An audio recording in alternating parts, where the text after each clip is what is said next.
بسم الله الرحمن الرحیم. ولومبه ستاسو شکریا ستاسو په وساتت باندې زمونږ د پیښور به د ټول پاکستان او خاص کر بیرونی دنیا کې چې کوم پاکستانیان اوسېږي او ورسیز پاکستانیان دا ستاسو په وساتت هغه ټولو ته د لوی اختر مبارکباد پیش کوم. اصل کې خبردار چې دا اختر چې کوم دی دا د قربانو موږ له درس راکوي چې ابراهیم علیه السلام ډیره لوی قرباني وه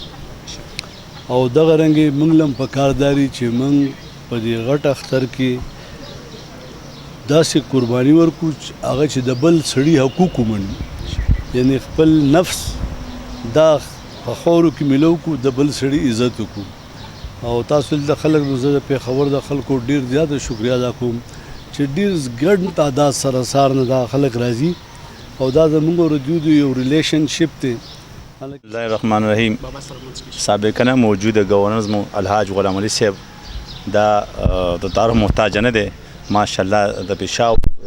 څنګه د خدمت کړي دا د خپل خدمت د وجې دا خلک راکاږي دلته چې موږ کوم راځو که نه د پیشاور لپاره ښه خدمت کړی دی او موږ امید ساتو آینده هم انشاءالله چې دا به داسې خدمت کوي او زموږ مشر دی انشاءالله زموږ دواګانې دوی سره دي او الله دوی هم کامیاب ساتي او زما تر